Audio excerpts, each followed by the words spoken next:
Цахим дэлгүүрээс бараа үйлчилгээ худалдан авах тухай дэлгэрэнгүй мэдээллийг хүргэе.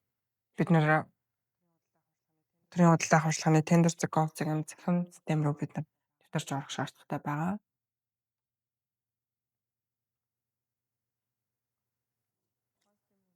Тухайн систем рүү нэвтэрч ороод цахим дэлгүүрцснээс бараа үйлчилгээг сонгох ёстой. За бид нар тухайн авах барааныхаа брендээр хайгаад үзье. За бид нар Dell брендийн компьютер авах гэж байгаа учраас Dell брендээр хайгаад үзье. За мөн бүх барааг харах хэсгээр бүх барааг харж болдог.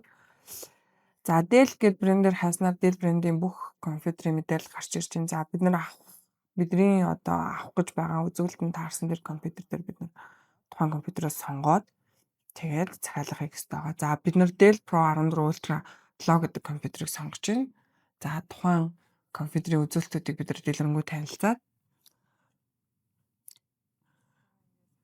за ингээд санахой, CPU санахой, багтаамж, дэлгэцийн хэмжээ, камер, за оролтууд, дагалдах хэрэгслүүдийн мэдээллийг бид нэг бүрчлэн танилцаад за бидний хүсэж буй шаардлагат нийцэж байвал бид нар тоо хэмжээг оруулаад захиалга нэмэх төвчийг дарна. За дараагийн барааг бид нар сонгохдоо мөн адил өнгөт принтер байгаа. Бид нар брендээр нь хайгаад үзье. Илүү хэлбэрээр. За Epson брендийг бид нар сонгож байгаа. За Epson брэнд дээр бид нар хоёр нийлүүлэгчийн компьютерийг харж байна. Өнгөт принтерийг харж байна. За энэ дээр Summit компьютерийн өнгөт принтерийг бид нар сонгоод үзье. За тухайн принтерийг сонгоод тоо хэмжээг оруулаад захиалга нэмэх төвчийг дарна.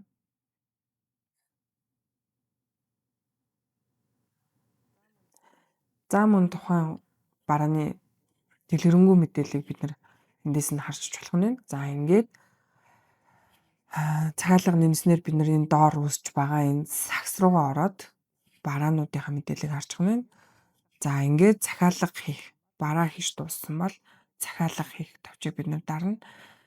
За Dell Pro 14 Ultra 7 гэдэг компьютерийг бид нар хоёр болгон тоо хэмжээгээ засах нь. За Epson брендing өнгөт принтерийг бид нар бас мөн адил хоёрыг авахар байгаа. За ингээд нийлүүлэх хугацааг оруулж өгнө. За төрийн болон орон нутгийн өмчөөрөнгөөр бараа ажиллуулсан худалдан авах тухай хуулийн 38-ийн 3 заасны дагуу бид нэр урилга үргэлжлэн өдрөөс хойш ажлын 2-оос доош өдрийн дараа үнийн саналдууд ба үргэлжлэх хугацаа 2-оос доош цаг байхаар бид нар урилга зааж өгөх нь. Тэгэхээр бид нар ажлын 2 өдрөөр тухайн барааг захиалах нь гэсэн үг байна. За өнөөдөр 16-ны өдөр ингээ 17 20-ны өдөр бид нар тухайн бараа захиалгын нээлтийг хийх бол за энээс хойш энэ өдрөөсөө хойш нээснээсээ хойш ажлын 10 өдрийг бид нар оруулж өгөх нэ бараа нийлүүлэх хугацаа. За 1 2 3 4 5 6 7 9 10 буюу 5 сарын 4-ний өдөр бид нар бараа нийлүүлэх хугацааг тавьж өгнө. За мөн адил 5 сарын 4-ний өдөр гэсэн хугацааг оруулна. За захиалагчаас ирүүлсэн техникийн тодорхойлтыг бид нэг техникийн тодорхойлт хэсэгт нь оруулах хэрэгтэй байгаа. За копидод хуулбарлаад бид нар захиалагчийн техникийн тодорхойлтыг оруулаад өгье.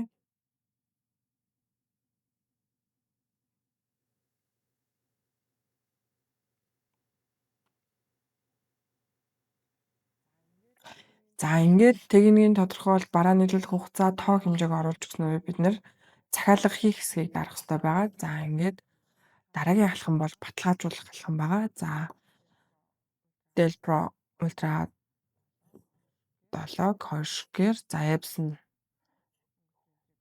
өнгөт принтерийг бас мөн хойшгүй байна. За бараа нийлүүлэх хугацаа бол 5 сарын 4. За бид нэр техникийн тодорхойлтыг оруулж өгсөн.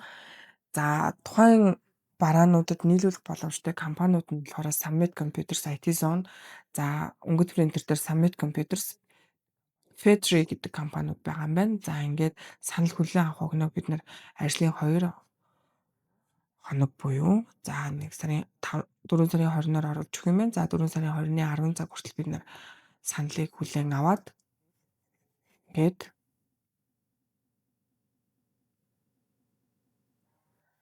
За онлайн салбарын худлаа үйлчилгээний нөхцөл гэж юу вэ гэд ерхийгээр захимдалгуурын систем гэж юу вэ гэд энэ мэдээллүүдтэй бид нар үйлчилгээний нөхцөлтэй бид нар бас танилцаад за зөвшөөрж байгаа хэсгийг чеклээд баталгаажуулалтаа хийгнэ.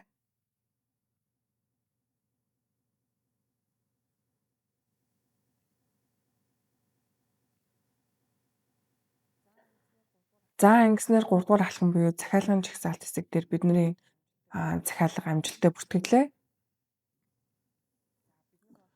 За бид нар бол тухайн захиалгыг ихтэй төрийн худалдаа авахчлагын захим систем рүү бид нар ерхий ихээр нэвтэрсэн байх ёстой. Ерхий ихээр нэвтэрч сум байгууллагын ерхий ихээр нэвтэрч бид нар захиалгыг хийнэ. За бид нар захиалга хийсэн хэсгээ бас шалгаж үзэж болно. За ингээд системийнхаа ерхий цонх руу ороод захиалга хэсэг рүү ороод захиалгын жагсаалтаас захиалга үүссэн хэсгийг бид нар бас ингээд лавлаад харчихна. За бид нар санал хүлээж авах хугацаа бол 4 сарын 20. За захиалга хийсэн хугацаа бол өнөөдрөөр 2 бараа бүтээгдэхүүнийг бид нар захиалсан байна. За ингээд тухайн бараа бүтээгдэхүүнүүд дээр бидний оруулж өгсөн техникийн тодорхойлт тав хэмжээ орсон байна. Захим дэлгүүрээс бараа ажиллагчдын худалдаа авахтай холбоотой хуулийн заалт нь бол төрийн болон орон нутгийн хэмжээнгөөр бараа ажиллагчдын худалдаа авах хуулийн 38 дугаар зүйл байгаа. За 38 дугаар зүйлд заасны дагуу бид нар захим дэлгүүрээс бараа ажиллагчдын худалдан авалтыг хийх нь